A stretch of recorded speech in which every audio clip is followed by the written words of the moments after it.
Welcome back to Foot in Mouth. First international break of the season is finally over, but at least these games mattered. There were World Cup qualifiers, so it's not like Nations League fixtures where you couldn't really care about the result. There were some actual takeaways, and to be fair, it didn't disappoint.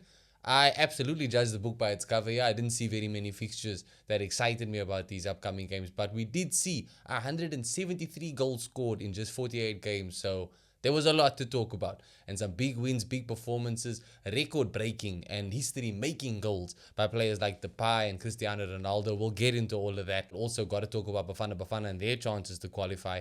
Who saw that coming? But we do have to start with the big news. Nottingham Forest sacking Nuno Espirito Santo as manager. I think a lot of people could see this coming, based on how Nuno's interview went just about 2 weeks ago, where he was maybe too honest about his situation at the club and his relationship with the owner. Very surprising turn of events, considering how he managed to get this team performing well above expectations last season.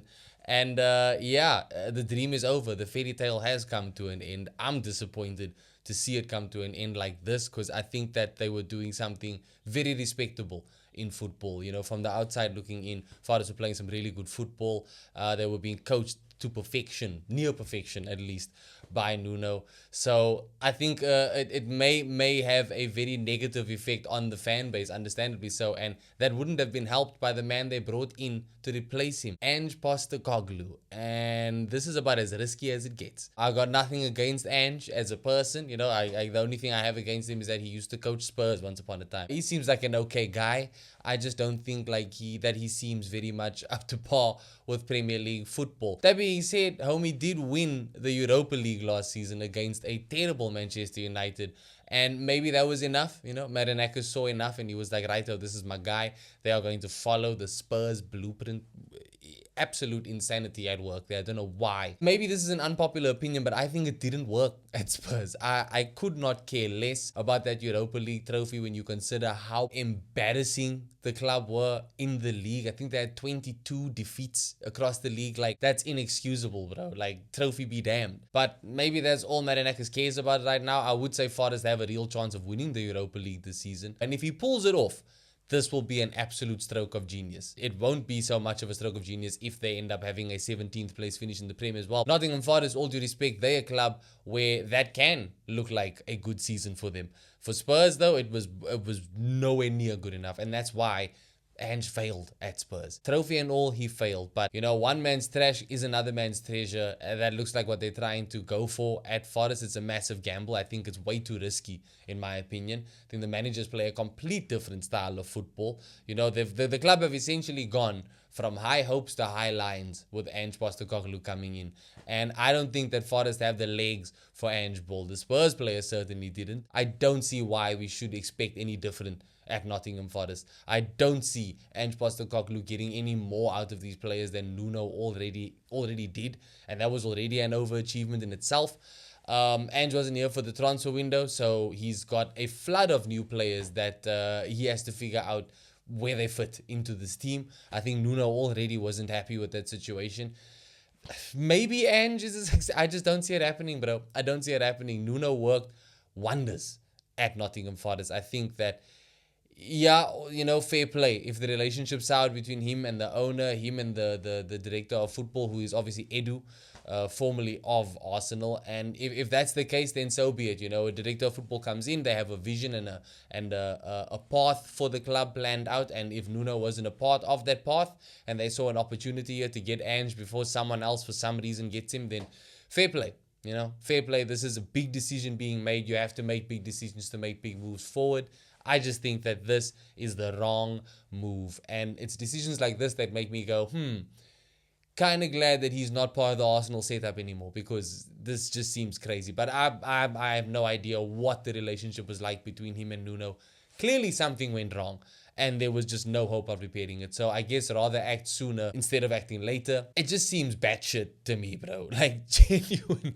I think we've seen enough of Ange to know that he can't cut it at Premier League level. But Yeah, let me know what you guys think of this appointment. Is there anybody else that you could think would have done a better job coming in if Nuno did have to go? I personally would have liked to see Jose Mourinho get the job. I do have a Jose Mourinho bias. I think he is the special one. I think he's still got a lot to offer, and I think I'd love to see a one last dance in the Premier League. And Forest seemed like a good enough place. And as far as opportunities go, that would have been a big statement, I think, for a club like Nottingham Forest. Mourinho 100%, I think, guarantees them the Europa League. That for me, I think that's an absolute guarantee. Even with the squad that they have, Mourinho can coach this Forest team to Europa League glory. But maybe they tried, and if the owner is as hard to work with as he seems from the outside looking in, and someone like Nuno struggled, maybe Mourinho was like, yeah, I am not signing up for this. He's already worked with Daniel Levy, doesn't need to put himself through the ringer again. But yeah, let me know what you guys think of the Ange appointment. Is this just a bad move by Nottingham Forest, or could this actually work? I think not. But moving on from the managerial drama that is happening in football right now, it's kind of just plaguing football. In the Turkish league in particular, Solskjaer got sacked, as did Jose Mourinho. Erik ten Hag got sacked after 3 games at Leverkusen. Something's in the air. But yeah, moving on from manager business, we got to get onto the World Cup qualifiers. There were some massive games. Cristiano Ronaldo got to start there, the GOAT of world football, equaling a record for World Cup qualifier goals. He's got 39 goals, equaling the record set by Carlos Ruiz of Guatemala. And I think that this is just another step forward, bro. This is the GOAT. He is the greatest there ever has been, the greatest there ever will be. And we will never see another player as prolific as this man in our lifetime. All due respect to Erling Holland, he's not hitting these numbers, especially not at international level. But Cristiano Ronaldo, this is just one more record to add to his book. He's getting ever closer to those 1,000 goals, and I can't wait for him to do it. A lot of people have their opinions on him playing in the Saudi league. I think that it's a lot more competitive than we give it credit for. And when you consider his age, man, it doesn't make any sense that he's still doing it. So yeah, fair play to Ronaldo. It was a really, really good international break for him. Got himself a brace as well. Portugal doing well, winning their games. And it's not just him celebrating records, because Memphis Depay at Netherlands, who didn't have a great overall international break, but they did well enough, I suppose. But he's definitely going to be happy, because he becomes the top goal scorer for the Netherlands. 52 goals scored now, eclipsing that of Robin van Persie, who had the record with 50 goals. It's kind of crazy that Memphis Depay is the player that is their record goal scorer when you consider the types of strikers that Holland have had over the years. Memphis Depay, man, still at it. In this big 2025, Memphis Depay is still scoring goals, and hats off to him, bro. That's a very big record that he set. But the most exciting part of this entire World Cup qualifier break has been Bafana. They, against all odds, got a draw against Nigeria. Nigeria, naturally, favorites to qualify from the group, but that hasn't been the case so far. Bafana are sitting at the top. And after this point, I think everybody went into this game knowing that they just had to not lose.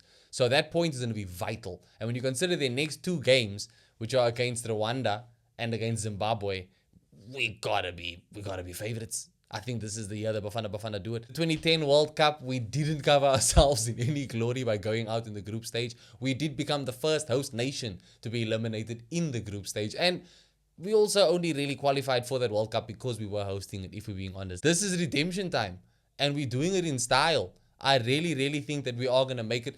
If we bottle it from here, that's a new low for South African football. But I don't think even we can do that. So I'm saying it here and now. Bafana are qualifying for the 2026 World Cup. We will be there. I'm going to be backing them through and through. I'm not expecting us to win. If we can make it through, if we get a decent group that we can kind of just get out of. I'm not expecting to bring down the house. I'm not expecting to set off any fireworks. Just get through it. If we can just get through the group stage, that's achievement enough. Another unlikely nation to join them is Norway, who are absolutely storming their way to the World Cup. This is a club that I think a lot of people have been saying for a while now, that they need to qualify for some major international tournaments. They've got some great players there. I have liked this Norway squad. They've got obviously Holland, they've got Martin Odegaard, they've got Oscar Bob, they got Norgard, they got Ostergaard, they got all the gods at Norway.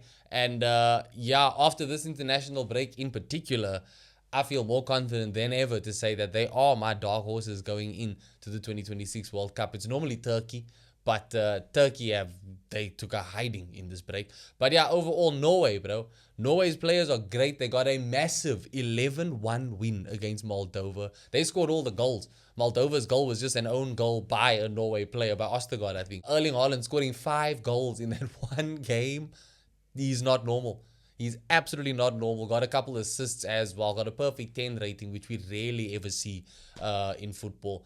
And it's hard to argue with it, bro. They've bullied their way to the top of Group I in the World Cup qualifiers. Italy, meanwhile, sitting behind in second, 6 points behind them. You would have thought right off the bat that Italy would be favorites to top the group, but nah.